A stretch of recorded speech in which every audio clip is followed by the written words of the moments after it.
Bismillahirrahmanirrahim. Assalamualaikum warahmatullahi wabarakatuh. Maulaya salli wa sallim daiman abada ala habibika khairil halqi kullihim huwal habibul ladzi turja syafa'atuhu li kulli khawlin minal akhwaril muqtahimi ya rabbi bil mustafa balligh maqasidana waghfir lana ma madaya wasi'al karami ya rabbi bil mustafa balligh maqasidana waghfir lana ma madaya wasi'al karami ila khadratin nabiyil mustafa sallallahu alaihi sayyidina Muhammadin al-fatihah. A'udzu billahi minasyaitonir rajim. Bismillahirrahmanirrahim. Alhamdulillahi rabbil alamin. Arrahmanir rahim. Maliki yaumiddin. Iyyaka na'budu wa iyyaka nasta'in. Ihdinas siratal mustaqim. Siratal ladzina an'amta 'alaihim ghairil maghdubi 'alaihim waladdallin. Amin. Allahumma nawwir qulubana wa quluba jami'i man hadara fi majlisina hadza binuril ma'rifah wa ilmil mukashafah wal basirah wal iman wal islam ya fattahu ya alim iftah qulubana wa qulubahum futuhal arifin rabbana iftah bainana wa baina qaumina bil haqqi wa anta khairul fatihin. Amin amin ya rabbal alamin. Hadratul muhtaramin wal muhtaramat ikhwanu fillah, alhamdulillah wa syukrillah wa la hawla wa la quwwata illa billahi wa huwal aliyyil azim. Hasbunallah wa ni'mal wakil, ni'mal maula wa ni'man nasir. Assalatu wassalamu bi adadi ma fi ilmillah alaika wa ala alika ya sayyidi ya Rasulullah abisna sari'an bi'isadi. Jamaah maghrib yang insyaallah dirahmati dan dimuliakan oleh Allah Subhanahu wa ta'ala. Kalau kita mengingat beberapa permintaan Rasulullah kepada Allah Subhanahu wa ta'ala, maka pasti kita adalah orang yang sangat beruntung. Rasulullah itu meminta 21 hal kepada Allah. Permintaannya Rasulullah hanya satu yang ditolak oleh Allah. Dari semua permintaan yang diminta itu hanya satu yang ditolak. Tapi yang satu itu memang itulah yang paling berbahaya. Ketika Rasulullah meminta supaya umatnya tidak berselisih hingga saling membunuh. Tapi itu tidak diterima oleh Allah. Maka Islam ini akan hancur karena sesamanya. Kita yang saling menghancurkan, kita yang saling membunuh. Karena itu yang tidak diijabah oleh Allah. Kayaknya kalau Islam sekarang ini sudah mulai muncul pertentangan. Fitnah sudah di sana sini sudah mulai muncul. Para habaib itu sudah dicaci sedemikian rupa. Maka saya mengajak kepada seluruh jamaah. Saya hanya berpesan, kalau tidak bisa menemukan sesuatu kalimat untuk menyampaikan kebaikan, maka cukup memilih, jangan mencela. Itu. Jadi kalau tidak ada lagi kata yang baik untuk kita sampaikan, cukup jangan mencela. Kalau mau selamat. Sekarang kan muncul banyak celaan. Bapak Ibu sekalian, ini penting dari awal saya sampaikan, dan salah satu doa kita yang kita selalu minta untuk mendapatkan keselamatan, memang Rasulullah itu sudah menjamin, dia sudah memberikan jaminan kepada kita semua, dan jaminan itu Nabi hanya menginginkan kita untuk istiqomah menjalankan itu. Makanya saya sering menyampaikan kenapa dalam dakwah itu saya sering memberikan amalia-amalia, karena itu memang yang pokok. Amalia itu harus kita istiqomahkan, walaupun tidak banyak. Pintu keselamatan itu banyak. Apalagi ini kan hari Sabtu yang akan datang sudah masuk bulan Zulhijjah. Allah itu kan mengatakan walayalin asar. 10 hari pertama bulan Zulhijjah, 10 hari pertama bulan Muharram, dan 10 hari terakhir bulan Ramadan adalah 10 hari yang diistimewakan oleh Allah. Kalau yang 10 hari pertama Muharram kita sebutkan Asyura. Kalau 10 hari pertama di bulan Zulhijjah itu tidak ada amal, artinya begini, amal yang paling dirindukan dan paling disukai oleh Allah adalah ibadah yang dilakukan di 10 pertama bulan Zulhijjah itu. Bahkan ada sahabat ketika bertanya, apakah mengalahkan jihad fisabilillah? Rasulullah mengatakan itu mengalahkan jihad. Kecuali orang itu pergi berperang, membawa seluruh hartanya, kemudian dia meninggal di sana dan hartanya tidak ada yang dibawa pulang, kemudian dia meninggal. Itu baru menyamai itu. Jadi ibadah yang kita lakukan nanti mulai hari Sabtu itu sampai hari Lebaran Idul Adha itu mengalahkan pahala jihad. Makanya ulama kita menetapkan apa yang kita mau lakukan. Mau puasa 1 sampai 10 silakan. Bagi yang tidak mampu puasa 1 sampai 10 ambil 8, 9, 10. Kalau masih tidak bisa ambil 9-nya. Kalau masih tidak bisa 10-nya saja. Begitu. 1 sampai 10 kan yang istimewa. Kalau tidak bisa 8 tarwihah, 9 Arafah, kemudian 10 hari Lebaran. Sebenarnya hari Lebaran Idul Adha itu kita puasa karena dianjurkan untuk tidak makan dan tidak minum sebelum berangkat laksanakan sholat Idul Adha. Nanti pulang baru kita minum dan itu nilainya 1 hari puasa. Makanya Idul Adha itu disunnahkan tidak makan karena itu nilai puasa itu. Tidak sama kalau Idul Fitri. Nah, makanya yang bisa puasa 8 itu kan kisahnya itu kenapa puasa di 8 itu kan tarawih ya. Karena Nabi Ibrahim itu ketika bermimpi masih ragu. Ketika bermimpi disuruh menyembelih anaknya untuk kurban. Dia masih ragu, nanti 9-nya mimpi lagi. Nah, di situ baru yakin. Padahal itu kan Nabi bermimpi. Cuma dia kan mengatakan, wah ini kalau perintah kelewatan juga karena anak satu-satunya disuruh kurbankan. Kan itu dulunya. Makanya kalau ini perintah Allah kok kelebihan betul. Kan anak yang saya minta selama ini kok bisa. Makanya nanti di hari kedua mimpi lagi baru dia yakin. Di ketiganya kembali. Makanya di situ dia laksanakan. Tapi saya ingin kasih tahu begini. Kalau kita tidak bisa puasa, karena nilai puasa kan besar di situ. Siapa yang puasa di 9 Zulhijjah itu Nabi mengatakan 2 tahun dosanya dihapuskan. 1 tahun yang lalu dan 1 tahun yang akan datang. Tapi jangan salah paham.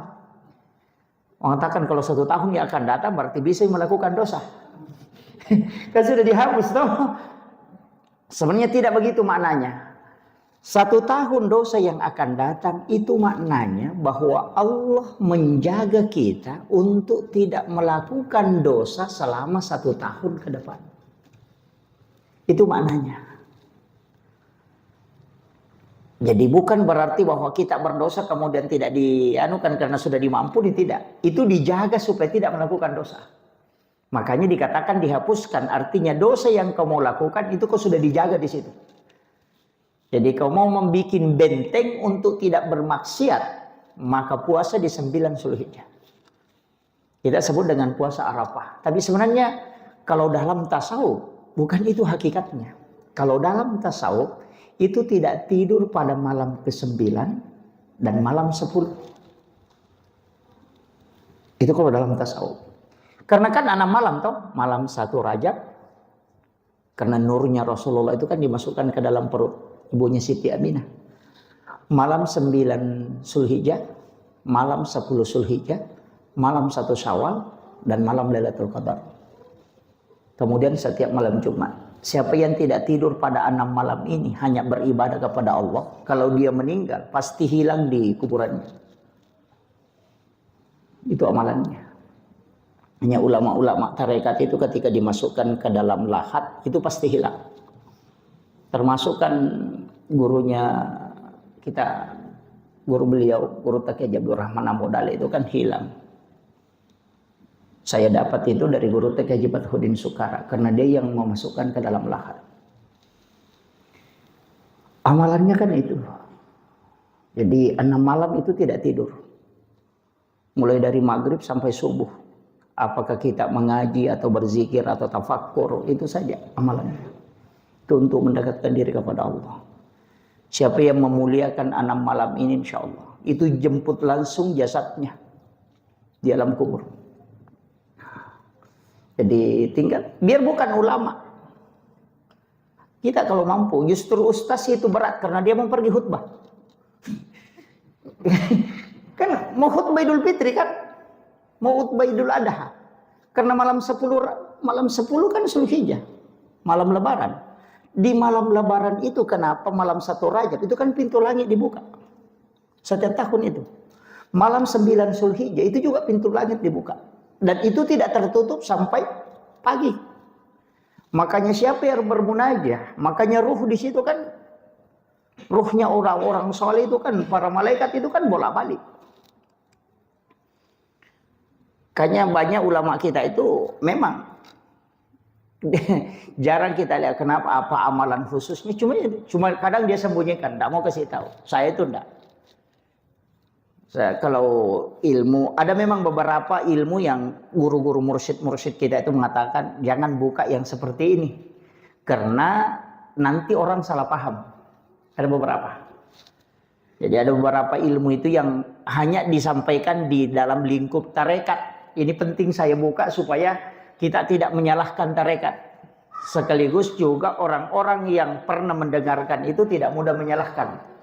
Ada ilmu itu hanya di lingkup tarekat bisa diajarkan. Kenapa? Karena dia keluar nanti orang salah paham. Kan begitu. Sama di dokter. Ketika dia amputasi orang yang kakinya sakit, biasa di telapak kakinya luka, dia amputasi sampai lutut. Kalau orang normal itu pasti menyalahkan. Masa dibawa sakit baru lututnya dipotong? Itu karena dia sudah tahu bahwa racun penyakit ini sudah naik ke kakinya. Harus dipotong di mana racun itu tidak menjalar. Nah begitu. Di tarekat begitu Pak. Ada beberapa itu.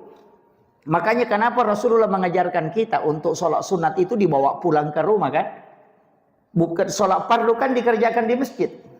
Mestinya sholat sunat itu dibawa pulang ke rumah. Jangan disimpan semua di masjid. Dari situ juga akan nawiru buyutakum bikiraatil Quran wassalah. La taj'al buyutakum maqabira. Jangan jadikan rumahmu sebagai kuburan yang hanya kau tempati tidur saja. Kan begitu. Kenapa ada sholat? Karena begini. Sholat itu kan ibadah kita dengan Allah. Nah begitu. Pribadi kita dengan Allah. Makanya ketika kita beribadah dengan Dia, jangan diatur. Kan begitu. Nah kalau kita berjamaah, kan kita masih mau ruku, imamnya sudah bangkit. Kan begitu. Kita masih mau menikmati ruku ini berdua-duaan dengan Allah, tapi imamnya sudah bangkit dan mesti diikuti. Makanya sholat sunat itu usahakan menikmati sholat di situ. Kalau sholat fardu biarkan ikut dengan imam. Karena bahaya kalau tidak diterima, itu fatal itu. Makanya sholat sunat itu kenapa dibawa pulang ke rumah? Jangan berjamaah, kerjakan saja sendiri supaya kau bisa laksanakan dengan tenang. Istilahnya mau ruku baru ruku, mau panjang bacaannya silakan. Nanti sujud lama-lama sujud tidak masalah. Nikmati berdua-duaan dengan Allah. Ya, jangan semua diatur. Kan kalau sholat fardu kan diatur kita. Kita masih mau sujud, imam sudah bangkit. Ya kan begitu. Karena memang aturannya imam itu tidak boleh lama. Karena tidak ada imam yang cepat ditegur Nabi. Yang ada itu imam yang lama. Makanya kalau imam cepat jangan tegur dia.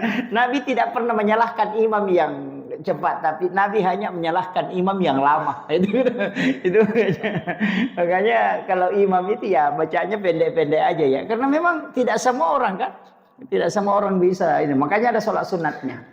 Nah, dari sini kita memahami bahwa memang dalam agama mesti ada ibadah khusus yang kita berdua-duaan dengan Allah. Ada malam-malam khusus itu kita menikmati ibadah dengan Allah. Paling tidak kalau tidak bisa dalam satu pekan sekali lah. Iya. Jadi kita cari waktu bisa ibadah betul-betul menikmati. Iya, itu. Jadi tapi tetap datang sholat berjamaah karena dua kunci ibadah. Kenapa ada fardu ada sunnah? Ini kadang orang tidak tahu, Pak. Kenapa semua ibadah itu ada turunannya? Sholat fardu ada sholat sunnah. Zakat wajib ada sedekah sunnah, haji wajib ada umrah sunnah, kemudian ada puasa wajib ada puasa sunnah, syahadat wajib ada sholawat yang sunnah. Itu semua ada turunannya. Kenapa ada turunan? Karena turunan ini sebenarnya turunan ibadah ini kan yang sunnah lari ke mana? Sunnah ini perintah Nabi atau perintah Allah? Ini kembali ke pelajaran SD ini. Ibadah sunnah ini perintah Nabi atau perintah Allah? Hah? Itu perintah Allah, tapi Nabi yang dikasih otoritas. Coba Nabi sebelumnya ada begitu? Tidak ada. Nabi Ibrahim perintah Allah tidak ada bilang perintah Ibrahim ini perintah Allah ini, tidak ada. Nabi Musa juga begitu, Nabi Isa juga begitu. Semua perintah Allah, tidak ada perintah Nabi Isa. Hanya Nabi Isa yang teruskan. Ibadah cuma satu macam. Tidak ada bilang sunnah, fardu, tidak ada. Hanya di Rasulullah itu ada dua. Karena ibadah sunnah permintaannya Nabi, bukan ibadahnya saja dia. Kadang ibadah Nabi terdahulu dia minta. Ya begitu. Coba puasa Ayyamul Bid. Puasa putih. Kan puasanya Nabi Adam tuh. Iya, puasanya Nabi Adam. Bukan puasa kita itu, Pak. Puasanya Nabi Adam. Puasa 3 hari dalam 1 bulan itu kan 13, 14, 15. Itu bukan puasa kita, itu puasanya Nabi Adam. Waktunya dilemparkan dari surga di bumi, dia sujud memohon ampun kepada Allah. Dengan dosanya itu seluruh badannya hitam. Kemudian dia puasa 3 hari. Puasa hari pertama sepertiga badannya putih. Puasa hari kedua 2/3 badannya putih. Puasa hari ketiga seluruh badannya menjadi putih. Makanya disebut puasa putih. Itu kan puasanya Nabi Adam. Tapi Nabi kan minta. Apa kata Rasulullah? Ya Allah, berikan aku puasanya Nabi Adam. Karena itu cocok untuk umatku. Makanya Rasulullah mengatakan, siapa yang puasa 3 hari dalam setiap bulannya, itu sama kalau dia berpuasa 1 bulan penuh. Cuma jarang orang kerjakan. Orang kalau mau awet muda, suruh puasa putih. Itu kuncinya. Tapi jangan puasa karena mau awet muda. Salah juga itu. Iya, itu kuncinya, Pak. Dan itu bukan puasa kita, itu puasanya Nabi Adam. Kan ada puasa Daud juga kan? 1 hari puasa, 1 hari berbuka. Itu bukan puasa kita, itu puasa Nabi terdahulu. Makanya yang ibadah-ibadah ini, istilahnya syariat Nabi-Nabi terdahulu itu dikasih sama Nabi. Makanya disebut pengakuan sunnah. Kenapa ada pengakuan Nabi, ada pengakuan Allah? Makanya cuma satu-satunya Nabi yang bisa memberi syafaat memang Rasulullah. Karena satu-satunya Nabi yang punya otoritas ibadah cuma Nabi. Coba. Nabi Ibrahim kan tidak ada. Semua perintah Allah, makanya kembalinya ke Allah. Kalau Nabi ada, makanya kalau kita sholat maghrib fardu yang 3 rakaat itu, kuncinya nanti ini jalur rahmat. Orang Buddhis mengatakan pamaseh. Itu jalur rahmat. Kalau tidak lolos salat maghrib yang 3 rakaat, cari sholat sunat. Sholat sunat sebelum maghrib dan sholat sunat sesudah maghrib itu larinya ke syafaat, bukan ke rahmat. Karena itu pengakuan ke Nabi. Jadi itu larinya ke syafaat. Makanya dua kunci kalau mau masuk surga. Kalau bukan jalur rahmat, jalur syafaat. Itu aja kuncinya, Pak. Kalau sholat fardu kan belum tentu dijamin, toh. Bahkan ada ibadah tidak meninggalkan kepalanya lebih dari 1 jengkal. Tidak diangkat, jangankan sampai ke langit ke-7. Meninggalkan kepalanya 1 jengkal pun tidak. Tapi kalau sholat sunat, nanti kan Nabi yang mengakui. Makanya Nabi mengatakan, kalau ketika engkau ingin bersamaku di dalam surga, perbanyak sujudmu. Pasti bukan sholat fardu itu. Sholat sunat tidak masuk, karena tidak mungkin ditambah sholat fardu. Enggak begitu. Makanya kalau mau jalur ibadah sunnah, itu jalur syafaat. Kalau mau jalur rahmat, itu sholat fardu, ibadah fardu. Kan itu ji. Nah 2 orang masuk surga, Pak. Jadi jangan pikirkan surga dan neraka. Yang kau pikirkan cuma 2. Kalau bukan rahmat, syafaat. Itu aja yang 2. Makanya Nabi kan mengatakan tidak ada orang masuk surga karena pahalanya. Tidak ada. Ya pahalanya memang betul. Tapi dari sumber, dari mana kau dapat? Jalur rahmat Allah. Atau jalur syafaat. Makanya itu yang 2 kita kejar. Semua jalur syafaat kan ada. Umrah jalur syafaat, sholat sunat jalur syafaat, sedekah jalur syafaat. Kan di situ. Itu semua. Jadi semua ibadah sunnah itu larinya ke syafaat. Nanti ibadah fardu larinya ke rahmat Allah. Makanya kan 2. Dari kemudian dalam hadis qudsi kan Allah mengatakan, dia bukan hambaku. Allah mengatakan kepada Nabi Muhammad, Muhammad, dia bukan hambaku. Apa kata Nabi? Ya Allah, dia bukan hambamu, tapi dia adalah umatku. Apa kata Allah? Kalau umatmu Muhammad, masukkan dia karena engkau. Itulah syafaat. Jadi ada orang itu yang tidak dikenal sama Allah nanti dari kemudian.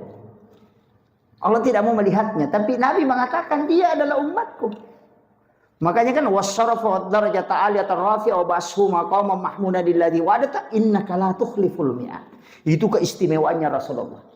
Karena semua Nabi dikasih kesempatan berdoa di dunia, Nabi tidak minta. Dia mengatakan tidak, saya simpan nanti dari kemudian baru saya minta. Coba. Jadi kalau saya kan itu aja kuncinya, Pak. Jangan khawatir, banyak di jalan. Apalagi kalau kita yang sudah masuk masjid begini, sudah dengarkan ceramah baru juga sholat baru masuk neraka, fatal itu. Iya, saya. Iya. Cuma kita tidak boleh menganggap remeh agama. Tapi Nabi kan sudah berjanji. Di mana letaknya kita bisa celaka. Nabi itu sudah atur betul itu. Makanya saya bilang. Rasulullah itu sebelum meninggal. Dia sudah pas-pas betul. Di sini umatku bisa celaka. Dia sudah hantam di situ. Di sini tertutup. Jalurnya dia menutup. Supaya kita tidak celaka. Apa pesannya Rasulullah? Kita biasa. Pasti tersiksa kan? Sakaratul maut. Pasti dialami. Tidak ada orang tidak mengalami sakarat. Tapi dia Nabi minta. Ya Allah. Cabut semua sakitnya sakarat, kumpulkan untuk diriku, jangan kau sisakan untuk umatku. Apa kata Allah? Tidak ada kematian, tidak ada sakaratnya Muhammad. Apa kata Nabi? Kalau begitu, rubah dia menjadi pengampunan. Makanya dirubah. Allah mengatakan, kalau begitu aku terima Muhammad. Setiap sakarat yang dialami umatmu Muhammad adalah pengampunan dosa di sisinya. Coba. Jadi Nabi minta supaya dirubah itu. Kalau Nabi Isa kan sampai patah tulangnya. Makanya orang yang meninggal itu kan bertambah panjangnya. Bertambah panjangnya itu kalau orang meninggal, Pak. Biasa kalau diukur itu dikasih lebih. Karena pasti ada tulangnya patah. Itu dahsyatnya sakarat itu. Tapi Nabi minta, jadikan dia pengampunan di sisinya. Dan itu diterima oleh Allah. Yang kedua, Nabi minta, karena umatku kalau meninggal, itu kadang lalai. Keluarganya menangis pasti karena kasih sayangnya. Apa kata Nabi? Ya Allah, kesabarannya keluarga yang ditinggalkan jadikan jaminan untuk orang yang meninggal itu. Makanya Nabi katakan, siapa yang bersabar ketika salah satu keluarganya diambil oleh Allah, maka tidak ada balasan bagi orang meninggal kecuali surga. Itu jalurnya Nabi tutup memang itu. Coba. Makanya saya sering kasih tahu ke orang kalau misalnya ada keluarganya meninggal, bilang enggak banyak, enggak rajin ibadah, bilang tidak, suruh saja keluarganya bersabar, makanya disuruh taksiah. Begitu kan? Suruh bersabar supaya dia tidak kasih surga. Kemudian Nabi mengatakan, dua anak perempuan ahli ibadah yang kau tinggalkan, anak perempuan ya, ahli ibadah kau tinggalkan, maka ibu bapaknya, di riwayat Allah mengatakan ibunya tidak tersentuh api neraka. Kemudian Nabi berdoa, perbanyaklah perempuan dari keturunan umatku. Makanya tidak akan terjadi kiamat itu kecuali 1:50, Pak. Satu laki-laki 50 perempuan. Kalau orang mengatakan banyak perempuan masuk neraka, betul. Nah, ke 50 memang jumlahnya banding 1. Wajar kan? Iya, hitungannya kan jelas. Ya, jangan mentah-mentah kita laki-laki tidak banyak. Jadi memang tidak banyak jumlah tak? Kan begitu. Makanya Nabi itu sudah minta. Kemudian orang bisa selamat itu kan karena makanya orang yang meninggal itu kan masih ada penyelamatan. Bahkan di dalam kitab-kitab yang itu kita bisa temukan. Saya kemarin sering sampaikan ini, Pak. Sama ketika kita memandikan jenazah, itu bisa menyelamatkan orang. Karena ada itu mandi penutup itu. Yang jarang orang pakai. Ketika sudah dimandikan kan ada air terakhir yang dikasih parfum itu kan. Ada yang pakai di sini ya. Itu kan kalau disiram dari kaki ke kepala. Dipakai di sini atau tidak? Hah? Enggak ya. Doanya dihafal? Enggak. Kan kalau diambil itu air terakhir. Kalau sudah dimandikan bersih kan ada air itu biasa yang terakhir. Di baskom diambil. Ghufranaka ya Allah wa ilaikal masir. Kan dari kaki kan dibalik. Jadi ghufranaka ya Allah wa ilaikal masir. Baru dimiringkan ke kiri supaya kanannya di atas. Diambil lagi ghufranaka ya Rahman wa ilaikal masir. Baru dimiringkan ke kanan, baru diambilkan air lagi, disiram lagi ghufranaka ya Rahim wa ilaikal masir. Baru sedikit dicondongkan ke depan, baru disiram punggungnya ghufranaka ya Rabbana wa ilaikal masir. Itu yang bilang orang dia sudah apa-apa. Itu untuk jenazah itu. Termasuk kalau ada orang meninggal keluarganya, kemudian dia kayak jenazah, apa namanya? Ada kan orang Bugis bilang rejo-rejo. Saya tidak tahu kalau orang sini yang kayak jalan sempoyongan apa padahal keluarganya meninggal. Biasa kalau orang istrinya meninggal, suaminya biasa begitu. Ah, itu dibacakan kalau dimandikan.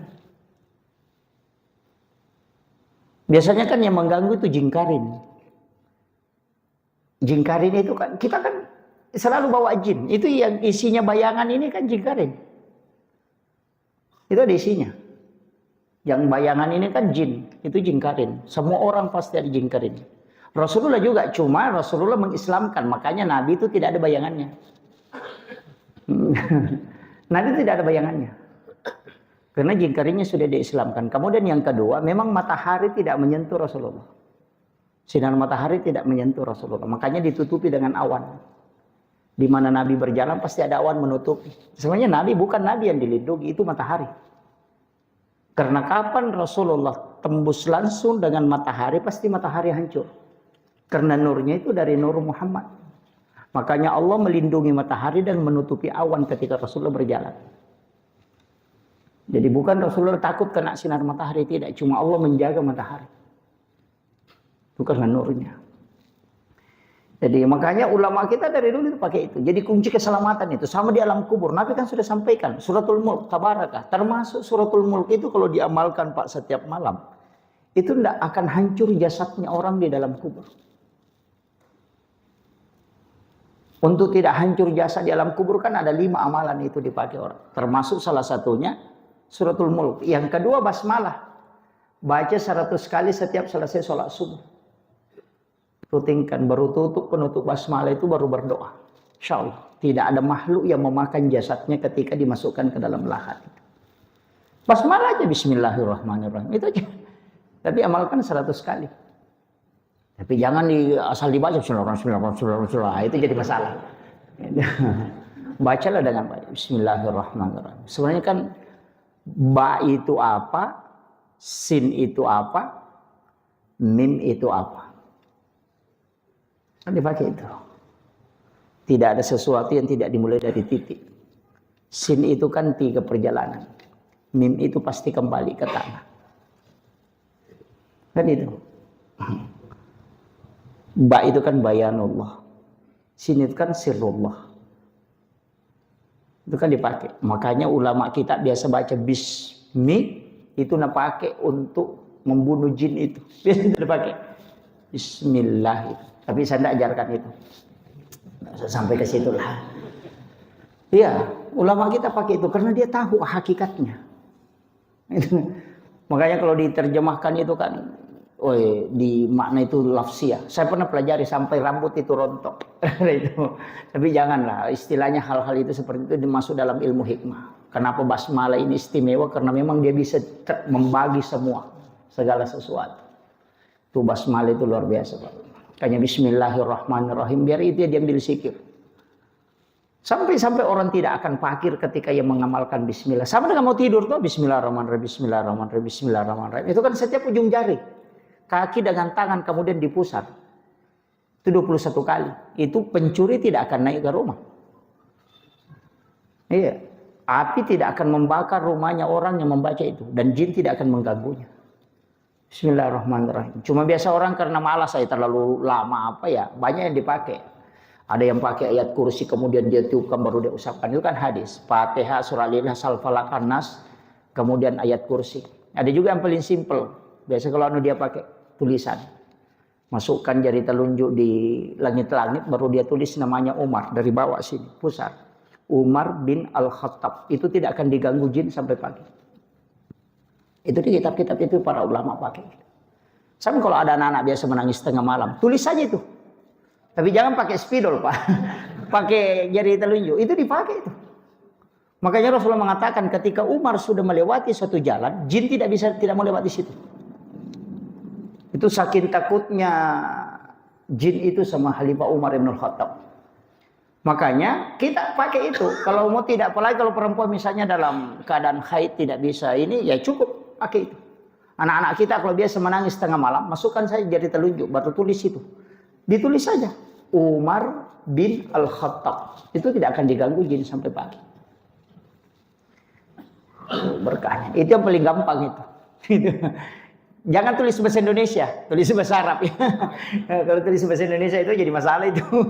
Iya, ditulis pakai bahasa Arab, tapi tidak pakai ini, cuma jari telunjuk.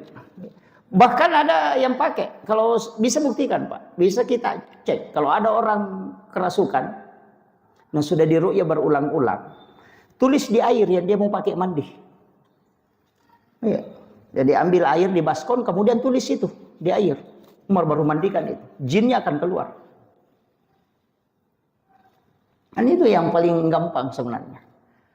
Makanya biasa ada orang itu bilang, pernah tulis itu nanu, itu aja ditulis itu. Banyak itu, Pak. Ulama-ulama kita dari dulu kan sudah pakai yang begitu. Tapi yang penting paham. Ya, jadi kadang orang tidak paham ilmunya sehingga dia ternyata arahnya ke sini. Kemudian karena ini kan menjelang bulan Zulhijjah, saya tadi mengatakan puasa. Kalau tidak bisa cukup sedekah. Cukup sedekah apa? Ambil sedekah setiap hari aja 10.000 atau 50.000. Tapi paling tidak banyak-banyak lah, nanti 1 sampai 10 kan 10 hari aja.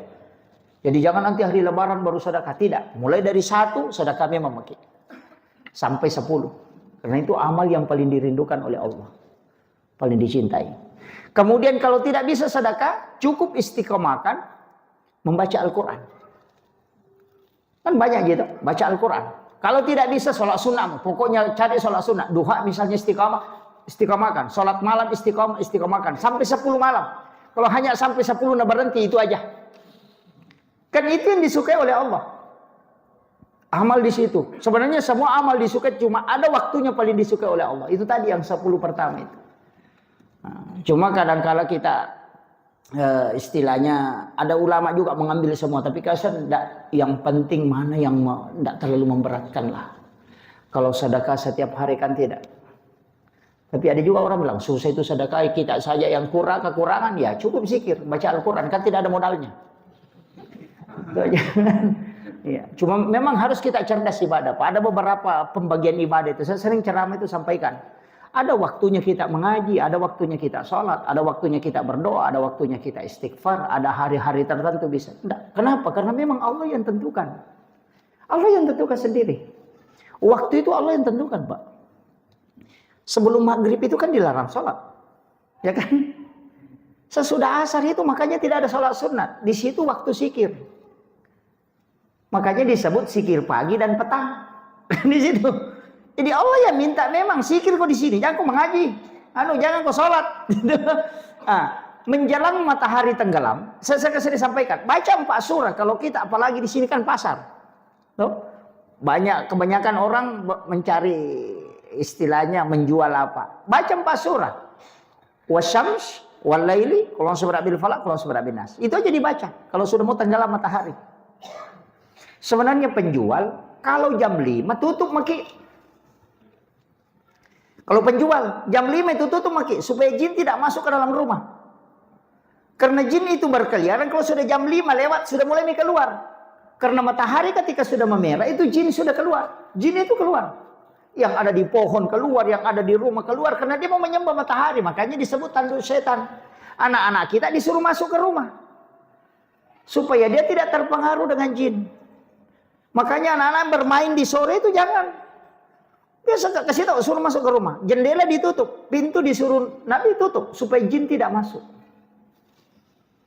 Cuma kita tidak lihat, tapi mereka keluar. Makanya di saat itu kita membaca 4 surah. Kenapa kita membaca 4 surah? Supaya rezekimu tidak terputus. Wasyams walail, qul a'udzu birabbil falaq, qul a'udzu birabbin nas. Wasyams itu surah ke-91, walail itu surah ke-92. Nah, qul a'udzu birabbil falaq, qul a'udzu birabbin nas. Itu aja.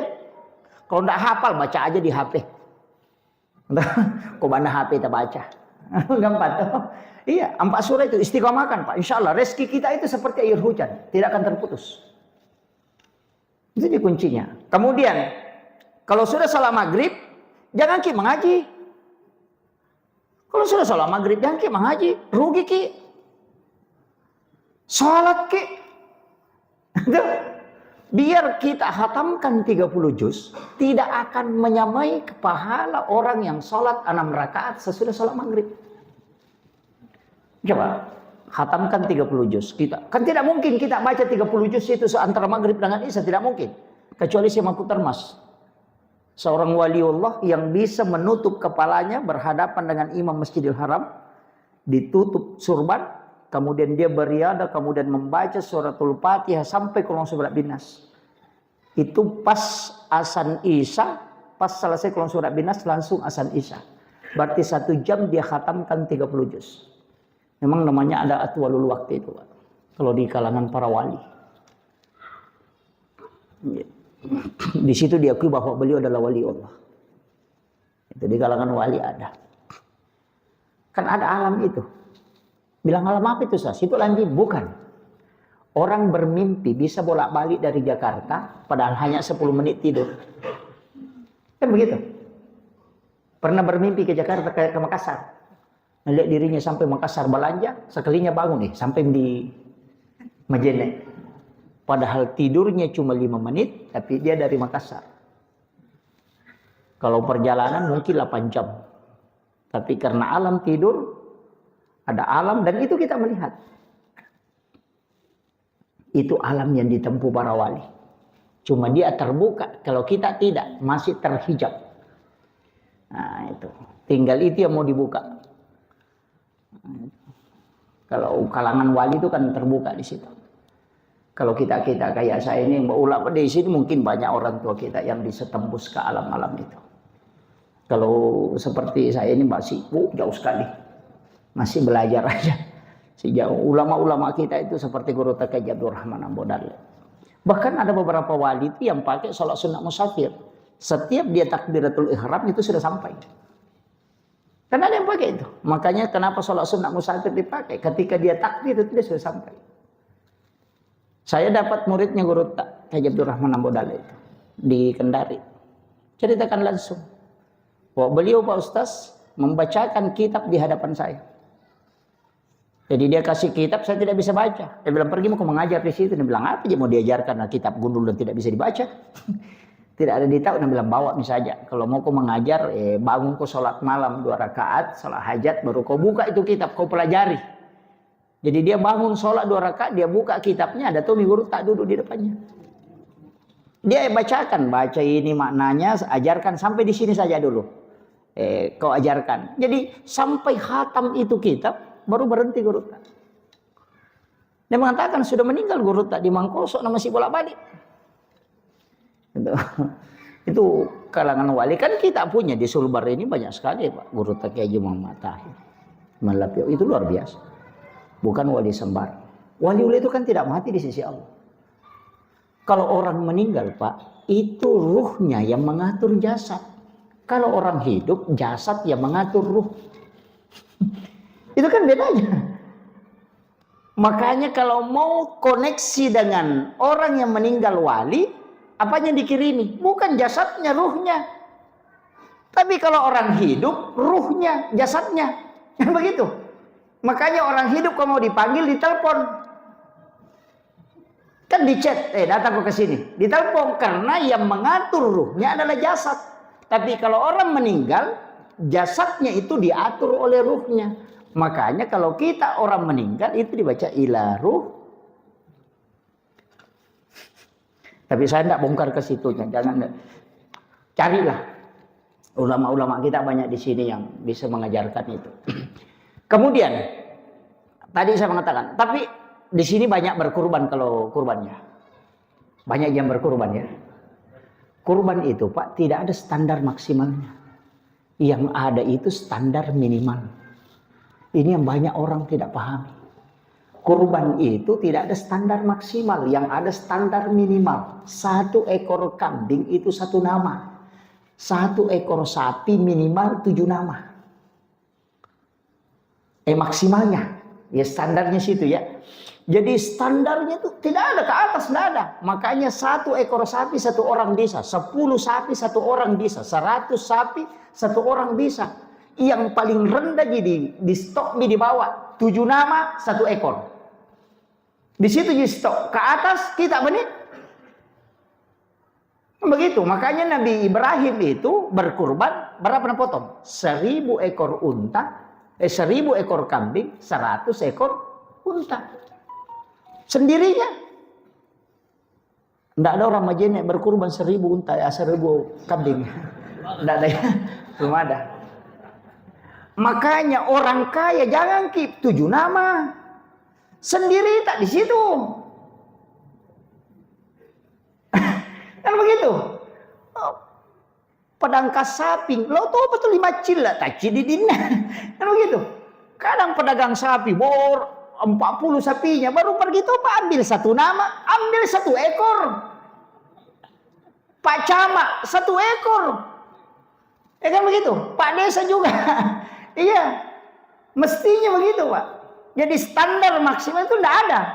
Jadi dia dicoba yang paling rendah ini 1 ekor sapi 7 nama, tapi bukan 7 orang ya, 7 nama. Nanti 1 orang ini bisa mengikutkan yang lain. Misalnya, ini kurban untuk diriku, istri dan anak-anakku. Kan Nabi begitu, hazami Muhammad wa ali Muhammad. Maka jadi dibolehkan. Cuma yang masuk namanya itu suami, makanya dia disebut mendapatkan sunnah ainiyah, istri dan anak-anaknya itu sunnah kifayah. Gugur karena suaminya mengikutkan. Jangan kita bilang, ini tahun saya, nanti tahun depan istriku. Kalau meninggal, ini masalah. Jadi mestinya suami yang masuk, nanti dia ikutkan. Jadi ikutkan istri tak. Jadi kurban ini untuk diriku, istri dan anak-anakku. Kalau mampu istri masuk, anak masuk, masukkan semua namanya. Kalau tidak 1 aja. Kalau 2 masukkan dulu begitu. Makanya kurban itu selalu diambil yang paling rendah dulu. Baru naik ke atas tidak ada batasannya. Kalau bupati bisa setiap kecamatan 1 ekor sapi. Begitu. Makanya jangan kita bilang kecilmu kecil. Enggak. Kurban itu begitu Pak. Dan kurban itu sebenarnya kuncinya. Kalau saya enggak. Yang penting kita mau. Pasti diberikan kemudahan oleh Allah. Pasti. Nah, Nabi kan parah juga kalau tidak berkurban Pak. Karena mengatakan siapa yang mendapati dulu kurban kemudian mampu dan tidak berkurban, apalagi ya kurban musallana, karena mengatakan jangan mendekati rumah Allah. Oh itu fatal. Ya, Nabi itu mengatakan kalau mampu kita berkurban, nah tidak berkurban, Nabi bilang jangan mendekat dari rumah Allah. Suruh tidak usah ke masjid. Itu bahayanya. Makanya kurban di sini biasa untuk 1 orang 2 jutaan ya. Iya, 2 jutaan. Tidak banyak gitu. Kalau merokok 2 bungkus 1 hari itu Wah, itu 2 bungkus 1 hari baru tidak berkurban, fatal itu. Ya kan? Iya. Mestinya berkurban. Kemudian kalau kurban kan 2 macam kurban itu yang tidak boleh dimakan untuk yang berkurban. Memang tidak diambil. Satu kurban nasar, tinjak, tidak boleh. Dan satu macam alirannya itu cuma sedekah, tidak ada hadiah. Kan kalau orang kaya itu kan sehadiah. Kalau orang miskin itu sedekah. Makanya kurban untuk yang dibagikan ke orang kaya itu boleh dia makan, tapi tidak boleh dia jual. Kalau orang miskin boleh dia makan, boleh juga dia jual. Jadi kalau ada orang miskin dikasih daging dan pergi jual, dijangki marah-marah. Karena memang berhak, Nabi membolehkan. Iya, makanya dibagikan secara mentah. Sunnahnya kalau kurban jangan dimasak. Tidak sama kalau akikah, kebalikannya. Kalau akikah masak dulu baru kau sedekahkan. Kalau kurban sedekahkan dalam keadaan mentah. Itu mentah sunnahnya. Jangan kepikir Nabi lana masak tuh lagi, bukan urusan itu. Karena mungkin dia mau jual. Kalau orang miskin tidak masalah, karena memang berhak dia jual. Tapi kalau orang kaya tidak boleh, hanya dia boleh makan. Haram hukumnya dia jual. Begitu, makanya orang kaya itu dikasih juga apa daging. Siapa tahu ada orang kaya tidak berkurban, kasih daging. Iya. Kan terbagi toh, sepertiga untuk yang berkurban, sepertiga untuk sedekah, sepertiga untuk hadiah. Yang hadiah ini yang bisa menyeberang keluar kabupaten. Untuk dikasih orang-orang di luar. Untuk sedekah ini yang di sekitar-sekitar kita. Yang sepertiga itu bisa diambil untuk kita. Karena memang hak. Kecuali nasar. Nasar ini kan jadi masalah. Tidak boleh diambil, harus disedekahkan. Kemudian yang kedua, sedekah kurban untuk orang meninggal. Itu juga harus dibagikan semua. Tidak boleh diambil. Jadi masalah tuh, kasih masuk namanya almarhum baru kita ambil, wah itu fatal itu. Itu udah harus disedekahkan semua. Kalau kurban, ya. Karena Syafi'i membolehkan, Imam Syafi'i membolehkan kurban untuk orang meninggal. Yang penting ada wasiat. Kalau tidak ada wasiat, dari situ biasa ada ulama merubah. Namanya orang hidup yang dikasih masuk, tapi dia niatkan pahalanya untuk orang yang meninggal. Dia mengatakan kalau tidak sampai pahalanya ke orang meninggal, yang ngambil itu yang masuk namanya. Nah, itu kan, itu caranya ulama kita punya. Tapi itu fikih lagi fikih. Jadi kalau misalnya ada daging, boleh kita simpan Pak ya. Daging bagian kita itu sampai 1 tahun boleh. Kecuali di kampung itu tidak banyak orang berkurban, orang kekurangan daging itu tidak boleh bermalam.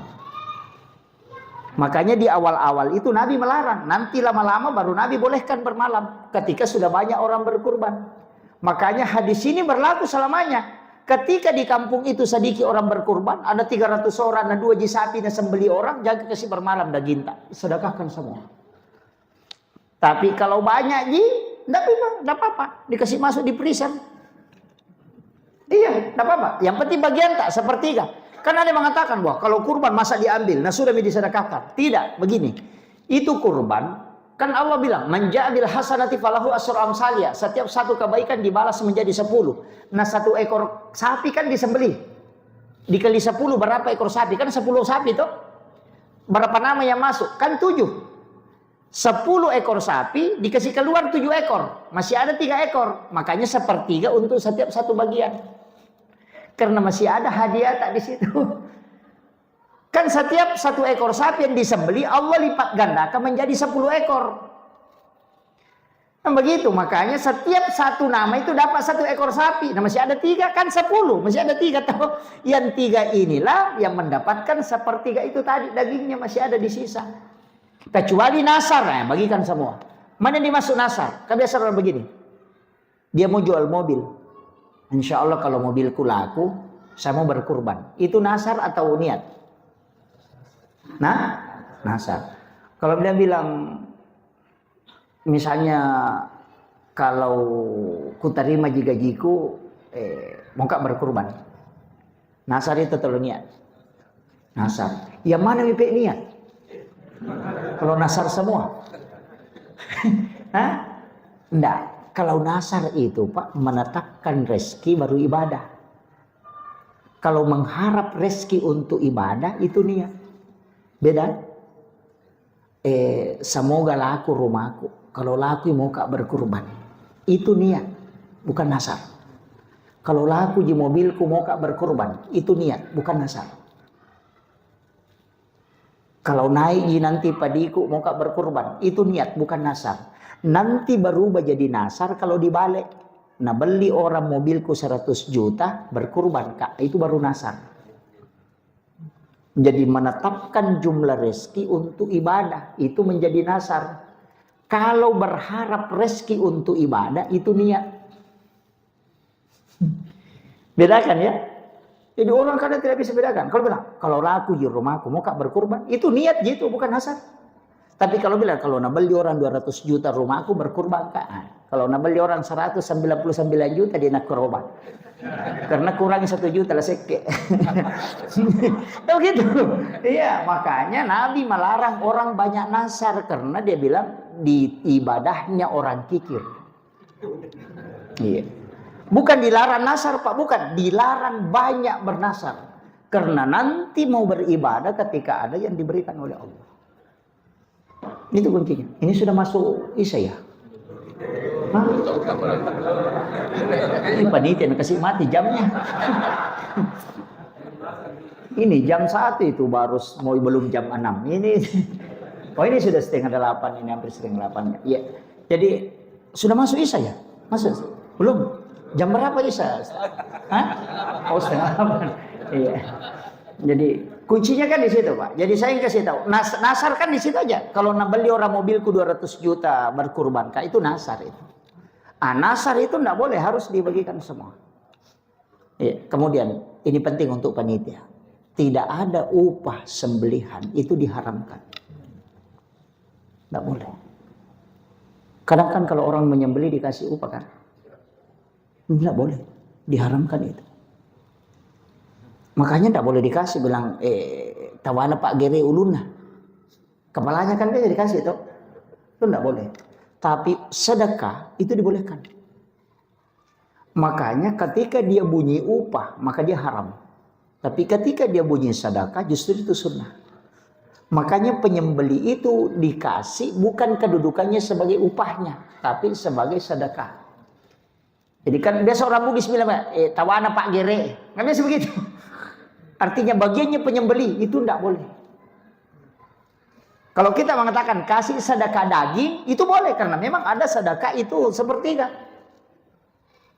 Makanya jangan kasih kepalanya. Masa Pak Imam dikasih kepalanya terus? Jadi masa nanti ada dagingnya di situ. Kikir betul itu kalau kepalanya terus dikasih Pak Imam. Iya. Iya betul Pak. Jangan kasih kepalanya. Mestinya dagingnya yang di dalam itu yang dikasih. Yang di juku khasnya istilahnya itu. Mestinya itu dikasih. Iya. Jadi yang tidak ada lemaknya itu. Iya, jangan kepalanya. Masa kepalanya dikasih. Tapi jangan kasih upah. Dari upahnya itu jangan. Kecuali misalnya dibentuk panitia. Kemudian di situ ada memang disepakati bahwa kita akan kasih sedekah. Bukan upah ya, sedekah. Kalau upah itu kan ditarget. Setiap satu kepala 100.000. Wah itu upah itu. Kalau sedekah enggak. Maunya saja berapa mengkasih. Kemudian kalau imam itu Pak, mestinya kasih memang belikan parang. Mesti yang beli. Kalau mesti kita ini kan mungkin banyak di saldonya Pak Imam. Belikan parang. Banyak itu. Murah sekarang. Sekarang agak murah. Dulu itu kan masih awal-awal itu mahal. Sekarang banyak parang yang murah itu. Seperti parang Turki itu. Sulus. Epdik. Jerman. Boller K1110 Tramontina. Itu kalau Brasil itu. Kalau Tramontina itu golok Brasil. Kalau Ballonais, nah itu juga Brasil. Kalau Boller K1110 itu Jerman. Itu harganya sekitar 1 jutaan lebih. Tapi itu golok sembelih. Kita pakai 4 tahun itu tidak tumpul. Sampai 40 sapi itu disembelih belum diasah. Itu lebih tajam daripada silet. Kalau tisu itu diiris langsung tajam memang. Jadi itu memang dari Pak berikan. Kita kan biasa pakai parang, bukan parang. Per dibikin parang, bukan parang itu. Iya. Bukan parang, cuma kita model yang jadi parang. Kalau itu memang dari pabrik. Memang dibikin dan itu zero karbon. Jadi dia tidak terpengaruh dengan darah. Sama aja dengan menyembelih itu kan. Sembelihan itu kan ada tekniknya. Kalau orang Turki kan satu kali tarik itu begini. Kita kan bisa kasih rapat aja baru tarik. Cuma hati-hati. Kenapa kepala sapi itu agak ditarik naik kalau kita menyembelih? Jangan dikasih turun begini. Lebih baik angkat naik. Karena makanya dibaringkan ke sisi kirinya supaya kanannya di atas dan dia menghadap ke Baitullah. Dan hati-hati menyembelih. Jangan terlalu lewat. Karena ada saraf itu yang di batang leher.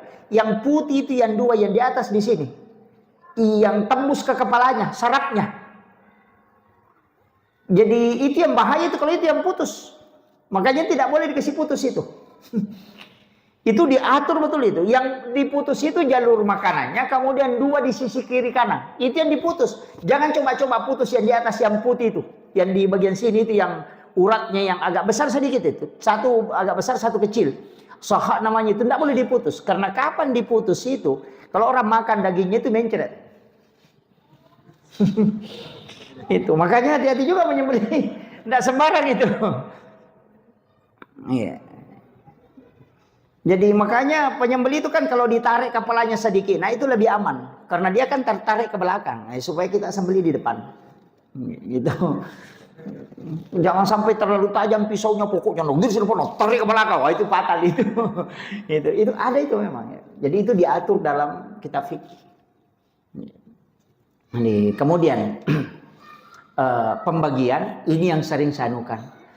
Sebenarnya kalau kita panitia kurban, paling bagusnya memang bagi 7 dagingnya Pak. Bagi 7, istilahnya bagi 7.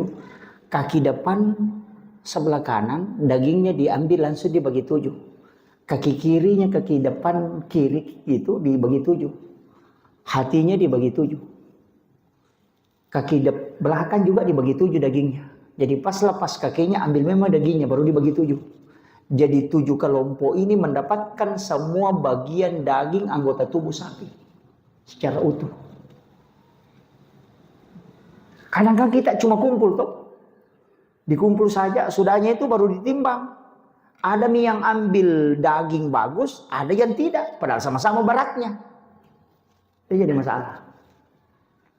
Kepasan Nabi segurut tak bicara lagi maka dah ajak kama sapi suku nak karobatan ada gigi panalah. Begitu. Jangan sampai sempurna sapinya baru tidak sempurna dagingnya kau kasih. Itu fatal, itu panitia tanggung jawab. Nah, itu. Kayaknya saya kalau di pondok itu berkurban langsung begitu Pak. Dan itu tulangnya dibagi 7 kan. Kalau dia dapat lutut berarti rusuk yang panjang dia dapat 3. Itu semua itu baku konek semua itu dan semua dapat. Itu sapi itu sudah memang pas kalau dibagi 7. Itulah hebatnya Rasulullah itu mengatakan bebas 7 orang. Kenapa? Karena pas memang. Makanya kalau dibagi-bagi itu pas.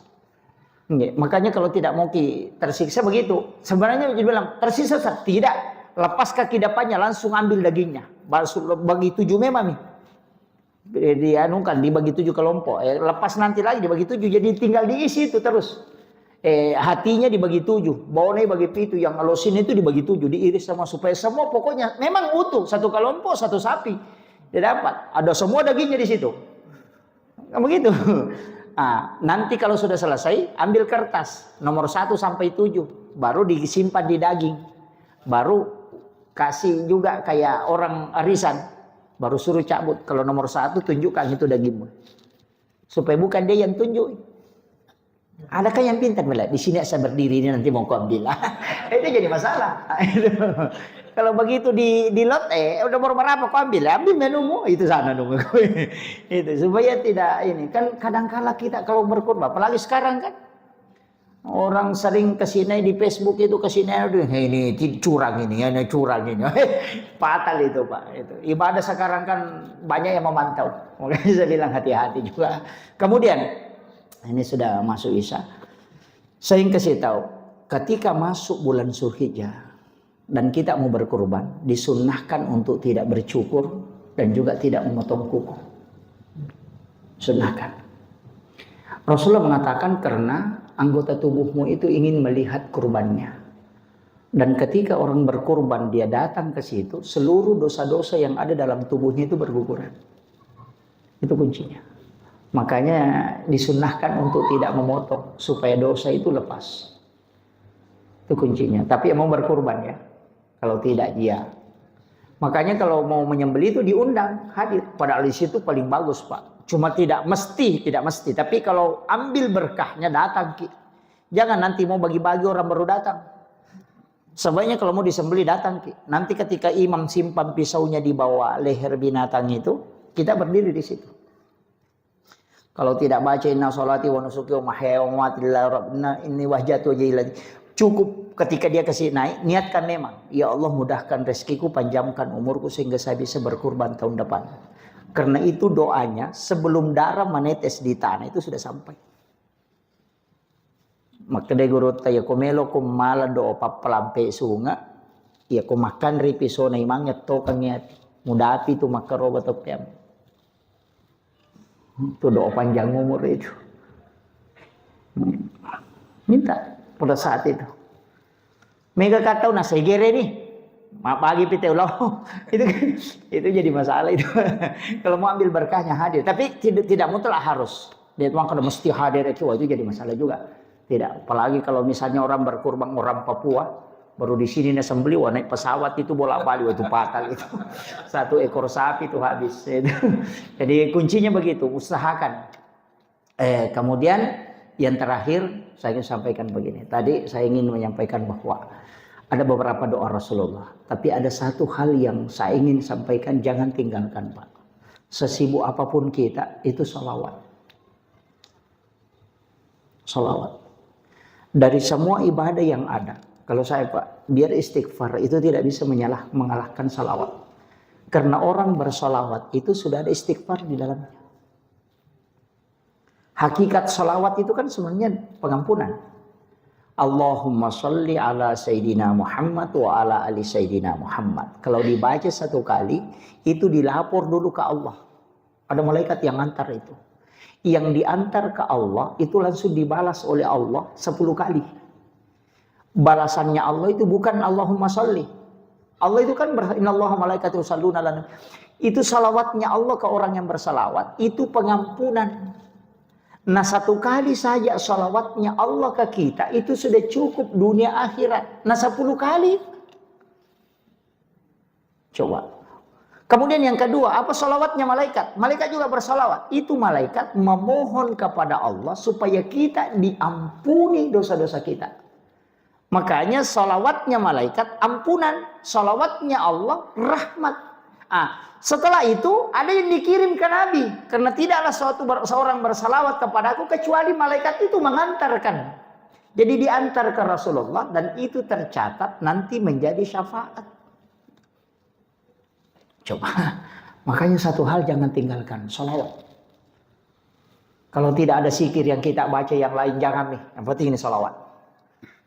Makanya saya sering bilang baca kalau tidak bisa 3 kali, kalau bisa 3 kali, lebihnya ambil 7, kalau bisa 11, kalau bisa 33, kalau bisa 40, bisa 70, bisa 100. Paling bagus itu kalau 100 setiap selesai sholat fardu. Kalau mau aman, 200 setiap selesai sholat fardu. Kenapa? Karena kalau 200 berarti 1000. Nah, orang yang membaca sholawat 1000 kali dalam sehari, semalam, insya Allah itu dijaga betul. Nah itu aja. Makanya enggak usah bilang, sibuk istas menjual, gampang. Ala-ala nyirewa, masalah. Baca di jalan tuh, Allahumma sholli. Biar tidak duduk, Allahumma sholli ala Sayyidina. Sambil menjual baca sholawat. Ya kan? Cuma kadang kita tidak nukan. Pakai itu, sholawat itu aja. Kalau tidak bisa, yang paling pendek, jangan tinggalkan sayyidul istighfar. Tidak ada doa yang diturunkan oleh Allah kepada hambanya. Melalui Rasulullah itu disampaikan bahwa tidak ada doa yang diturunkan oleh Allah yang membuat iblis menangis sampai matanya bengkak kecuali sayyidul istighfar. Jadi ketika Allah menurunkan sayyidul istighfar itu, ketika ayat kursi diturunkan iblis tidak menangis. Surah Al-Ikhlas diturunkan iblis tidak menangis. Kapan dia menangis? Dan itu tidak berhenti menangis ketika turun sayyidul istighfar. Kenapa? Karena Nabi mengatakan, semua yang ada ya Allah, itu belum ada jaminanmu secara pasti kepada umatku. Belum ada jaminan pasti. Maka saya minta kepadamu, berikan jaminan yang pasti. Salat kan tidak ada jaminan pasti itu. Kalau diterima ya Alhamdulillah. Kalau tidak kan tidak ada jaminan tuh. Orang yang sholat itu ya kunci kebaikan. Tapi apakah sholatnya diterima? Itu kan tidak ada jaminan itu. Kita belum tahu. Hanya berserah diri semoga Allah menerima. Tapi Sayyidul Istighfar itu jaminan dari Allah. Sampaikan kepada umatmu Muhammad. Siapa yang membacanya sekali saja di malam hari. Kemudian meninggal pada malam itu. Aku yang menjadi jaminannya. Dia di surgaku. Ketika dia membaca di siang hari sekali. Kemudian dia meninggal di siang harinya. Maka aku menjadi jaminannya. Karena Nabi minta. Aku mohon kepadamu ya Allah berikan jaminan untuk umatku. Makanya turunlah ini. Inilah yang membuat iblis menangis. Karena dia mengatakan semua ibadah yang lain tidak ada jaminan. Tapi kenapa ada satu doa yang diturunkan oleh Allah untuk umatnya Muhammad yang menjadi jaminan. Makanya ulama kita mengatakan kalau semua doa tidak ada yang kau baca, cukup ini satu yang jangan tinggalkan ini. Sayyidul Istighfar. Kan dihafal gitu. Allahumma anta rabbi la ilaha illa anta khalaqtani wa ana abduka wa la adika wa adika mastata'tu a'udzubika min syarri ma sana'tu wa bulaka bi ni'matika alayya wa bulaka bi dzambi faghfir li fa innahu la yaghfiru dzunuba illa anta. Kenapa Bu? Udah dihafal. Itu aja. Nanti buka di Google, tanya Ustaz Google lah. Ada gitu, Sayyidul Istighfar, insyaallah muncul itu. Itu aja kuncinya. Baca satu kali di waktu maghrib, satu kali di waktu subuh insyaallah. Yang paling pas itu dibaca ketika mau masuk waktu subuh, itu paling pas. Karena di situ di waktu sahara, wabil azhari hum yastaghfirun, di waktu situ paling pas kita baca. Saya kira ini yang penting saya wasiatkan. Ada yang mau bertanya? Tidak ada dia. Ada, oh iya, silakan. Tadi terutama istri, Iya. bagaimana kalau sang istri yang ramai pulau mencari nafkah? Oh iya, itu. Merupakan suami yang daftar. Iya, betul. Banyak daftar Istrinya, betul. Iya.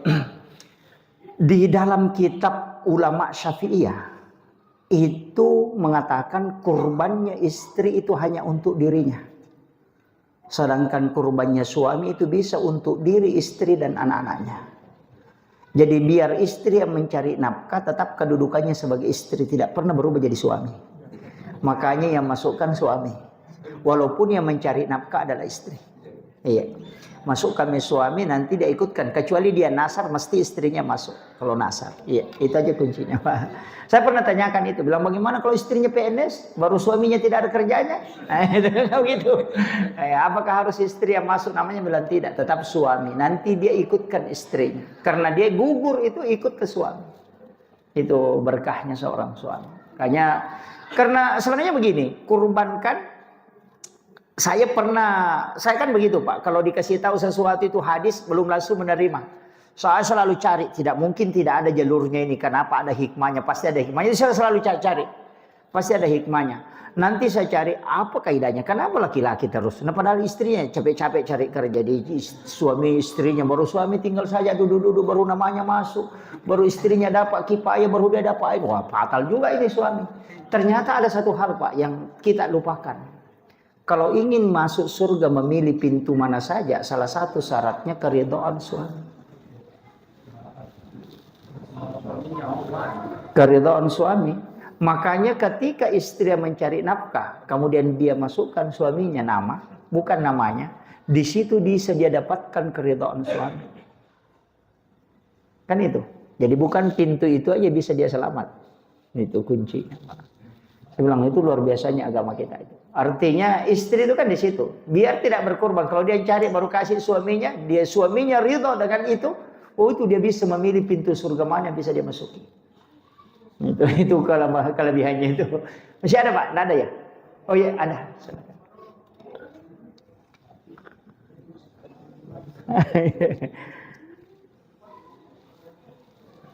Langsung aja Pak, langsung. Ya, Waalaikumsalam warahmatullahi wabarakatuh. Saya langsung saja. Iya. Saya mau minta pendapat. Iya. Menurut Ustaz kira-kira bagaimana? Biasa sekali ada satu lagi di kabupaten Stasi. Itu kita dipotong untuk kurban. Oh iya. Potong gaji ya? Potong gaji. Oh iya. Saya Iya. jadi dipotong gaji.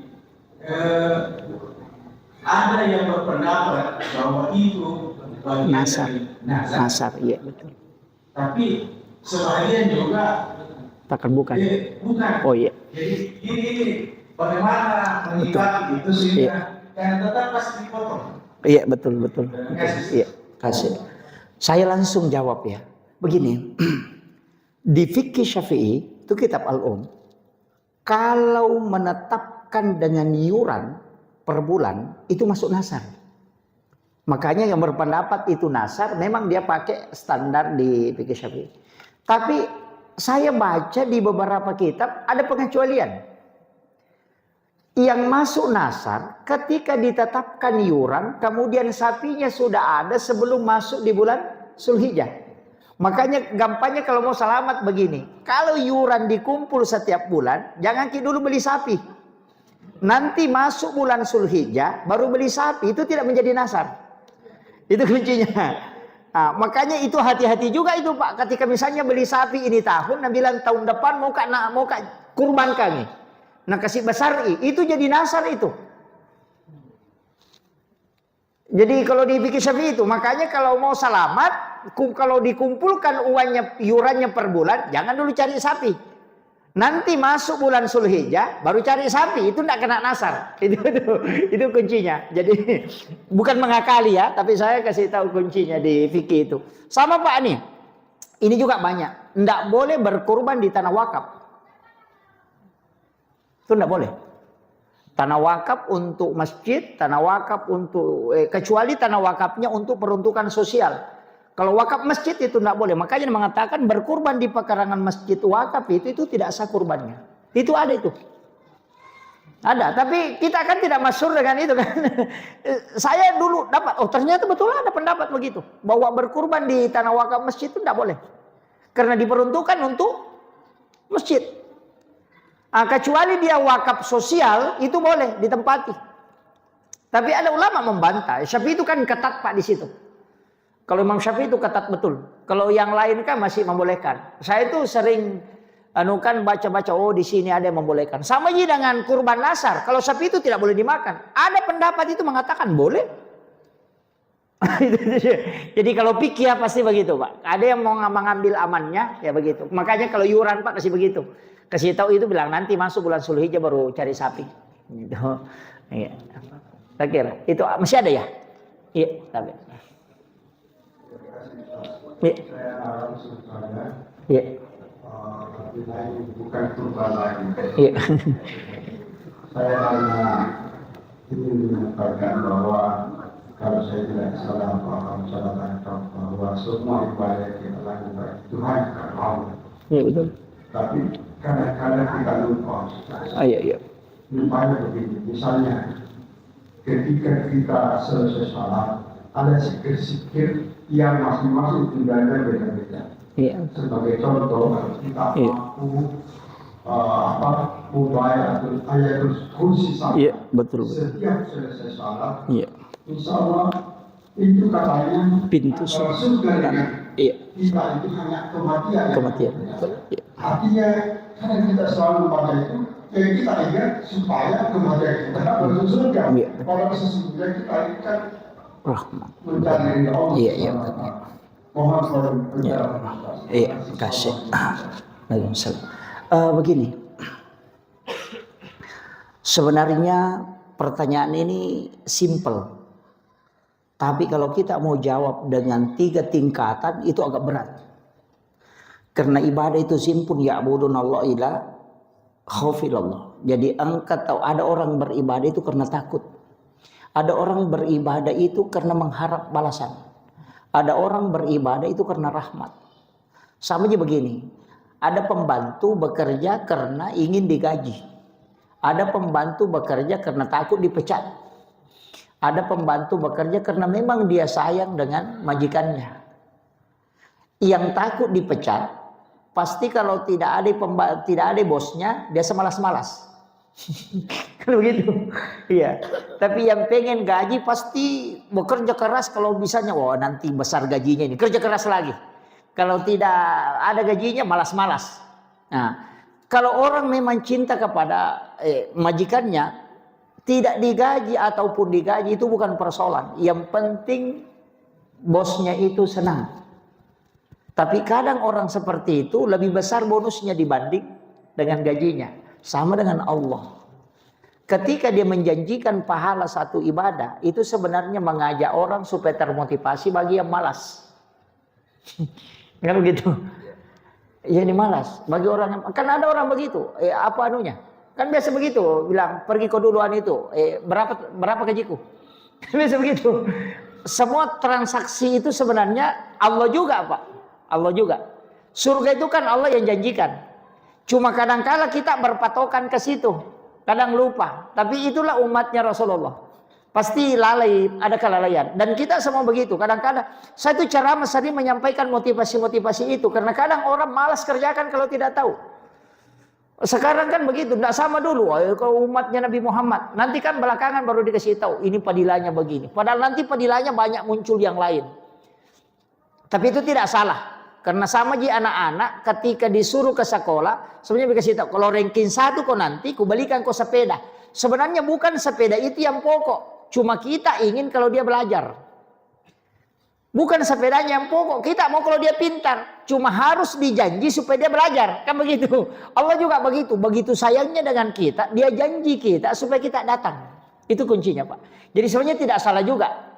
Tidak mutlak harus disalahkan. Kadang kita mengatakan kan dijanji-janji. Siapa yang baca ayat kursi sesudah yang membedakan dia, yang mengantarai dia dengan neraka surga dengan kan hanya kematian. Artinya kalau kau sudah baca ayat kursi kemudian meninggal sesudah sholat pasti di surga tempatmu. Sebenarnya itu kan rahmat. Iya, itu aja kuncinya. Kalau saya tidak masalah ya Pak. Tapi kalau kita mau ambil ini yang penutup. Kalau kita mau ambil kajian tingkat tingginya dalam kajian ma'rifat. Wah itu fatal. Kalau kajian makrifat. Begini. Kamu sholat itu karena apa? Hah? Coba.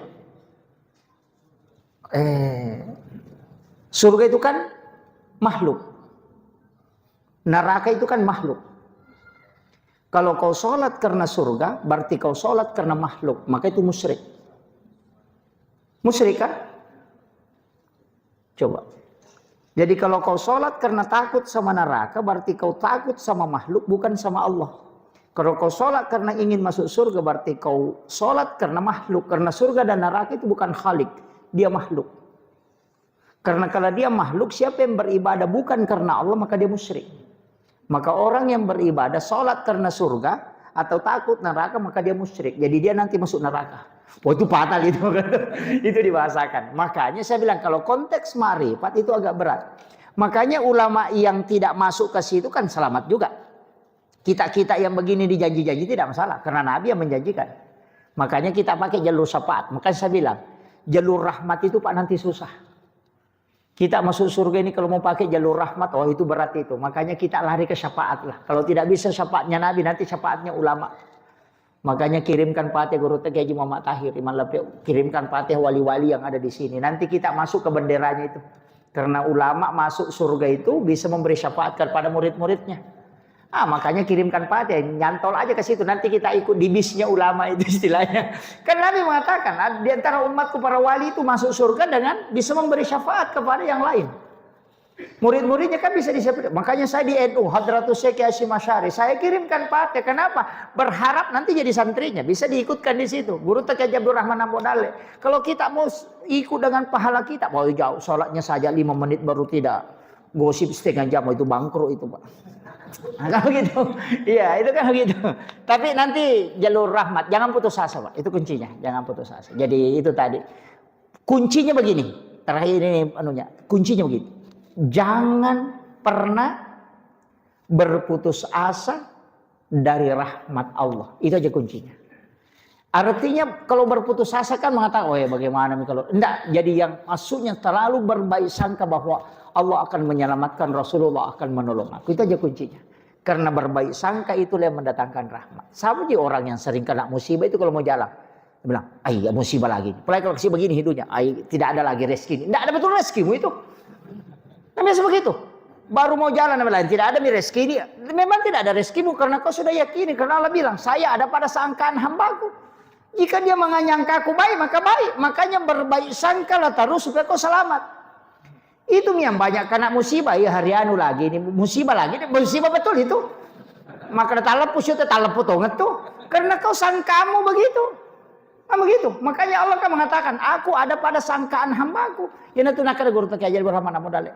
Pegaiwi kapam madecemu kumeko selamat. Artinya perbanyak sangkaan baikmu supaya kau selamat. Karena Allah akan menyelamatkan terus. Makanya ulama kita itu sangkaan baik aja. Insya Allah baik gitu. Sudah. Itu. Saya kira ini yang penting saya sampaikan. Akhirul kalam. Wallahul muwaffiq ila aqwamit thoriq. Assalamualaikum warahmatullahi wabarakatuh.